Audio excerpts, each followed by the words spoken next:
Euclid विभाजन algorithm से आपका एक ना एक क्वेश्चन जरूर आता है। तो आज मैं आपको बिल्कुल देसी अंदाज में और सबसे सरल तरीके से विधि करने का तरीका जो है इतना अच्छा रहेगा आपको, ठीक है। पहले आप समझ लीजिए, ठीक है, ऑटोमेटिकली समझ में आएगा कितना सरल है यहाँ विधि, ठीक है। तो पहली चीज है कि जैसे मैंने यहां पर बोला कि 50, ये मैंने 6 से भाग दीजिए इसमें, ठीक है। तो ये जो सवाल है बचपन से करते आए, करिए जिस तरीके से आप करते हुए आए हैं। 2 से करेंगे, 6 से देंगे भाग, तो 6 सते होता है 42 और 6 अठे हो गया 48, ठीक है। तो यहां पर कितनी बार गया है, 8 बार गया है, और क्या आ गया है, 48 आ गया। चलिए अब इसमें मेरे को ये बताइए भाज्य कौन सा होता है, भाजक कौन सा होता है, भागफल, शेषफल। तो ये चीज़ें आपको याद होगी, नहीं याद है तो सीखते हैं, ठीक है। तो यहाँ पर देखिए 48 हो गया, बचा कितना है, यहाँ से 2। तो ये जो 2 बचा हुआ है इसको हम कहते हैं रिमाइंडर, यानी कि शेषफल, ठीक है। क्या हो गया ये, शेषफल।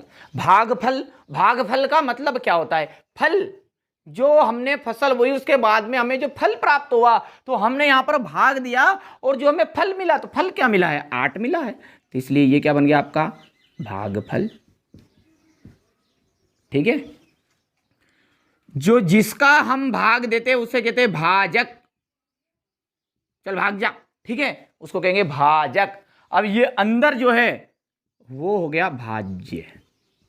अच्छा, अब यहाँ पर बहुत सारे बच्चों को रहता है कन्फ्यूजन, साहब भागफल समझ में आ जाता है, शेषफल समझ में आ जाता है, लेकिन ये भाजक और भाज्य में कन्फ्यूज होता है। भाज्य कभी कभी इसको बोल देते हैं, इसको बोल देते हैं, तो कैसे याद रखें, ठीक है। देखिए जो भी बाहर रहेगा ना वो पूरा 3 वर्ड करेगा, 3 अंक है इसमें। देखिए 3 शब्द हो गए, भा, जा और का, और ये अंदर जैसे ही घुसा, अब किसी के घर के अंदर आप जबरदस्ती घुसोगे तो ठोका पटरी तो होगी भैया, तो तोड़ दिया और क्या है, ठीक है, हाथ पैर तोड़ दिया, बात खत्म कर दी। तो समझ में आ गया कि बाहर जो रहेगा वो तो सीधा साधा रहेगा सही तरीके से, और अंदर जैसे किसी के घर में घुसा तो ये अंदर है तो अंदर वाला बिल्कुल आधा हो जाएगा। तो अब बिल्कुल याद रखिएगा कि भाज्य जो है वो अंदर रहेगा, ठीक है। चलिए ये चीज़ें तो क्लियर है। एक फॉर्मूला रहता है जो आप सब जानते ही हैं इसका, भाज्य बराबर भाजक गुणित भागफल प्लस शेषफल। यहाँ जो फॉर्मूला है आप 6th क्लास 7th क्लास से ही पढ़ते हुए आए होंगे, कभी कभी 4th क्लास में बता देते इसको। तो ये तो हो गया भाज्य बराबर भाजक गुणित भागफल प्लस शेषफल, ठीक है। अब यहाँ पर बात हम कर रहे हैं यूक्लिड विभाजन एल्गोरिथम की, तो इस पर हम पहुँचते हैं। इसी जो विभाजन, ये जो फॉर्मूला है, इस फॉर्मूले को ही एक गणितज्ञ यानी गणित के विशेषज्ञ थे यूक्लिड, ठीक है, उन्होंने इसको और आगे बढ़ाया कि ठीक है विभाजन, यानी इसका और अच्छे से विभाजन करने का प्रयास किया। एल्गोरिथम का मतलब यह होता है कि एक सुपरिभाषित चरणों की श्रृंखला, लिख देता हूं मैं, सुपरिभाषित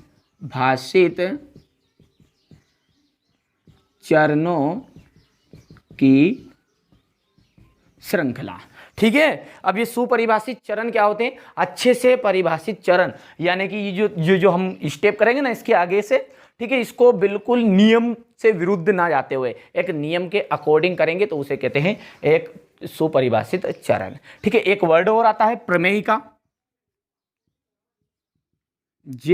ये क्या है, ये है कथन, वो भी सिद्ध किया हुआ, जैसे पाइथागोरस प्रमेय होती है ना, ठीक है, कि उसका मतलब क्या होता है, पाइथागोरस प्रमेय एक सिद्ध की हुई है जिसका यूज क्या करते हैं हम, दूसरी चीजों को, कथनों को सिद्ध करने के लिए यूज करते हैं। उसी तरह प्रमेयिका का वर्ड भी यही है, एक सिद्ध हुआ कथन है, ठीक है। तो ये 2 वर्ड आपकी 10th क्लास में दिए हुए भी हैं, ठीक है। तो आइए अब हम इसको अच्छे से समझने का प्रयास करते हैं। चलिए, तो इन्होंने कहा कि इसको हम थोड़ा सा आगे बढ़ाते हैं। इन्होंने क्या कहा, ठीक है, ये जो भाज्य है इसे आप ए बनाओ, ठीक है, यानी कि जो बी है उससे भाग देना है, किस में देना है, ए इसमें, ठीक है। तो भागफल जो है वो क्यों आता है, यहां पर लिख देता हूं थोड़ा सा मैं ताकि ये हटेगा भी नहीं, ए, और जो भाग कितनी बार गया, क्यू बार गया, तो आ गया ए, और बचा जो शेषफल है वो आर है। तो यहां पर आर क्या है, आपका शेषफल है। इन वर्डों को ध्यान से रखना याद अब, ठीक है। ए, क्यू क्या है, आपका भागफल है, ए क्या है, भाज्य है, और बी क्या है, भाजक है। बस एल्गोरिथम ने यही इस फॉर्मूले को इस बेस में बता दिया। तो क्या बना, A = BQ + R। ठीक है, और यही वास्तव में है क्या है, यूक्लिड विभाजन एल्गोरिथम का फॉर्मूला है। ठीक है, पहली चीज, अब पहली सीढ़ी हम चढ़ चुके हैं। ठीक है, बहुत ही सरल है। चलिए थोड़ा सा और आगे बढ़ाएंगे, इतनी चीजें क्लियर है आपकी। चलिए तो आगे बढ़ते हैं और इसको अच्छे से समझना अब आप है। ठीक है, अब इस सवाल को हम जैसे आगे करेंगे हल, तो आप सब जानते हैं कि अब 6 से भाग नहीं जाएगा 2 में, तो हम दशमलव लगाएंगे। ठीक है, और 0 बढ़ाएंगे नीचे। तो इस तरीके से नहीं करना है। अब करना क्या है वो देखिए, यदि मैं कहूँ कि ये 2 बचा हुआ है, इस 2 के सामने अब इस तरह का निशान लगाइए, और जिसका हम पहाड़ा बोल रहे थे ना अभी 6 का, उसको अंदर लिख दो। तो कितनी बार जाएगा अब, ठीक है, अब 2 का भाग दो, किस में दोगे, 6 में दोगे, तो 2 तिया 6। ठीक है, आ गया 0। ये प्रोसेस कब तक करनी है, जब तक 0 ना आए। ठीक है, इसी तरीके से दूसरा सवाल कोई सा भी उठा के आपको लिख देना है। जैसे मान के चलिए मैंने बताया यहाँ पर 11, ठीक है, इसको भाग देना है, किससे देना है, 3 से देना है। ये अभी सारे सवाल भी आएंगे, ये एचसीएफ निकालेंगे हम इस तरीके से। ठीक है, 3 तो 3 तिया 9, कितना शेष रह गया है, 2 रह गया है। ध्यान समझिए, अब 2 के सामने क्या लिखेंगे हम, इस तरह से भाग का चिन्ह, किसको अंदर लिख दूं, 3 को अंदर लिख दूं, 2 एक करना 2, और क्या रह गया शेष, 1 रह गया। फिर 1 के सामने इस तरह से कर देंगे, क्योंकि अभी 0 नहीं आया है। 0 जब तक आएगा, जब तक प्रोसेस करनी है। फिर ये अंदर को लिखा जाएगा, 2 लिखा जाएगा, फिर ये 1 का पहाड़ा पढ़ेंगे 2 बार, तो 2 आ गया ये। ठीक है, आ गया 0। बस जब 0 आ जाए तो प्रोसेस खत्म कर देना है। तो यही वास्तव में है क्या, यूक्लिड विभाजन एल्गोरिथम में ये जो तरीका बताया ना मैंने, ये अंदर लिखने वाला, बस इसको अब सवाल को तरीके से किस तरीके से करना है कि ताकि आपका एग्जाम में अच्छे से नंबर आए।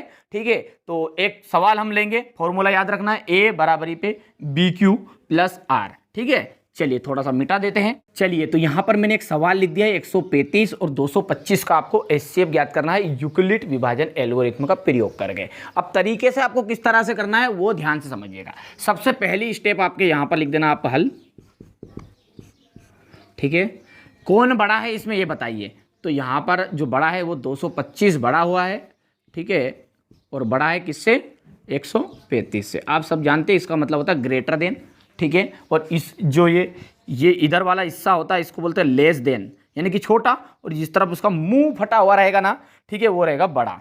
ठीक है, तो जैसे आप भूल भी जाओ, कभी भी भूलो, तो आप एक चीज याद रख लेना कि आज का जमाना ऐसा हो गया है, उस तरफ ही बोलते हैं जिस तरफ जिसका मुंह थोड़ा बड़ा हो। मुंह फाड़ा, थोड़ा पैसे भर दिए, काम हो गया। ठीक है, तो ये मुंह किधर फटेगा, जिस तरफ बड़ा होगा। ठीक है, तो चाहे आप इसको ऐसा भी लिख दो। ठीक है, तो इस मुंह किस तरफ फटोगे, जिस तरफ बड़ा होगा। चलिए, ये तो एक बात हो गई जिससे याद रह जाएगा। आगे बढ़ते हैं। इसके बाद में आपको लाइन लिखनी है, यूक्लिड विभाजन एल्गोरिथम से।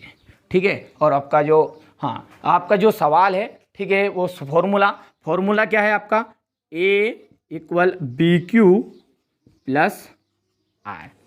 ठीक है, चलिए अब ये फॉर्मूला हम यहां पर करेंगे। सवाल को किससे भाग देना है, 225 को भाग देना है, किससे देना है, 135 से देना है।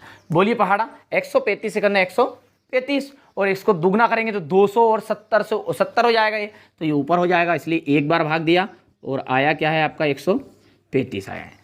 कर दीजिए 0, 12 में से 3 गया तो 9 बचा हुआ है, और ये तो खत्म हो गया। ठीक है, अब आगे क्या होगा, पर उससे पहले आप यहाँ पर लिख दीजिए। आप सब जानते हैं कि ये हमारा फॉर्मूला था, A, यहाँ पर B, और ये Q, और ये A आ गया था, और बचा हुआ था R। ठीक है, तो यहाँ पर बताइए A कौन है, A है 225, B कौन है, 135 है। ठीक है, Q कौन है, 1 है, या फिर आप इस तरह से लिख देना, कोई दिक्कत नहीं, कैसे लिख दो, प्लस R कितना बचा हुआ है, 90 बचा हुआ है। ठीक है, हो गया। अब बताइए 90 के आगे इस तरह से निशान लगाना है और 135 को अंदर लिख देना है। करिए, तो 90 का भी वापस एक ही बार आएगा, क्योंकि 90 दूने होता है 80, ठीक है, जो कि बड़ा हो जाएगा। वापस एक बार गया और 90 हो गया ये, ठीक है। बचा क्या है बताइए, 5 बचा हुआ है और यहाँ पर बच जाएगा आपका 13 में से 9 गया तो 4। इसको लिख दीजिए इसी तरीके से। बताइए यहाँ पर आपका ए कौन है, ए है 135, 90 क्या बना आपका, बी बन गया, इनटू कितनी बार गया है भागफल, वापस 1 और प्लस करके कितना गया आपका 45, ठीक है। फिर आगे बढ़ाइए, वापस वही प्रोसेस, 45 को इस तरह से, 90 का अब यहाँ पर अंदर लिख देंगे, ठीक है। 45 दूनी कितना हो गया आपका 90 हो गया। कब तक नहीं छोड़ना, जब तक तोड़ना नहीं है, ठीक है। जब तक तोड़ेंगे नहीं छोड़ेंगे नहीं, वो एक डायलॉग है ना, उस तरीके से। 0 जब तक ना आए जब तक हम सवाल को करते हुए बंद नहीं होंगे, ठीक है। तो उस तरीके से यहाँ पर लिख दो 90 इक्वल कितना हो गया है 45 इंटू 2 प्लस और 0 आ गया, ठीक है। अब यहाँ पर एक चीज़ और लिख देना आपको बस, जहाँ r is not equal to 0, इसका मतलब है r बराबर नहीं है 0 के। r आया क्या 0 अभी नहीं आया, ठीक है। यहाँ पर भी लिख दो वही स्टेप, जहाँ r is not equal to 0। यहाँ पर क्या लिखाएगा आप स्वयं बता सकते हो, जहाँ r इज इक्वल हो गया है 0। अब एक क्रॉस मत मारना, ठीक है। अब हमारा से पूछा क्या है HCF, तो लिख दीजिए अतः, ठीक है। अतः किसका पूछा था, 135 और 225 का HCF। अब इसका HCF क्या बनेगा, देखिए जिस पहाड़े की वजह से 0 आया, पहले पढ़ा हमने 135 का पहाड़ा, इससे आया क्या 0 नहीं आया, 90 आया, फिर 90 का पहाड़ा बोल दिया, तो 90 की वजह से कौन आया था 45 आया था। अब 45 का जब पहाड़ा बोला तो कितनी बार आ गया 0 आ गया। तो मतलब बताइए इनमें से किस पहाड़े की वजह से 0 आया, आप बोलोगे 45 के पहाड़े की वजह से आया। तो बस जिसकी वजह से 0 आए वही HCF है, ठीक है। तो यहाँ पर आ जाएगा 45 और यहाँ पर बढ़िया से आपको लिखना है आंसर, ठीक है भैया। एक तरीके से आपको यहाँ से सवाल शुरू करना है और ये करना है, ये आपको इतने स्टेप नहीं करनी, ये पूरा आपका सवाल है, ठीक है। चाहे तो आप स्क्रीनशॉट ले लेना और अच्छे से करना, यही स्टेप आप करोगे किसी भी तरह का सवाल आए, ठीक है। और एक चीज़ और इसमें शेष रह गई है कि जैसे मान के चलिए यहाँ पर एक सवाल, दूसरा जो सवाल है आपका 196 और 3820 है। जैसे मान के चलिए यहाँ पर एक सवाल में थोड़ा सा बता भी देता हूँ उसे, 3820 है और 196 है, ठीक है। तो इसमें ऐसा नहीं करना है कि एक बार भाग दे दिया, ठीक है, 2 बार भाग दे दिया। इतना पहाड़ा बोलना है कि भले ही आपको 15 बार बोलना पड़े, भले ही 20 बार बोलना पड़े, ऐसा नहीं करना है एक बार की 3 बार बोल के खत्म, ठीक है। भले 15 बार 16 बार, तो ये डायरेक्टली आप 195 बार बोलोगे ना, चाहे 1000 बार बोल दो, जब तक 3820 से कम आए बस उस पहाड़े को कंटिन्यू रखना है, ठीक है। बातें समझ गए होगे। यदि अभी समझ में नहीं आया तो अगले सवाल अब जब इसके हम एक्सरसाइज करेंगे तो उसमें आपको ऑटोमेटिकली समझ में आ जाएगा। चलिए, तो आशा करता हूं कि आपको युगलिट विभाजन एल्गोरिथम अच्छे से समझ में आ चुकी होगी, ठीक है। सिर्फ केवल आपके लिए यहाँ पर मेहनत की है। तो आप चैनल पर पहली बार हो तो सब्सक्राइब कर लेना ताकि आने वाले वीडियो आप तक पहुँच सके, ठीक है। तो मिलते हैं अगले वीडियो में।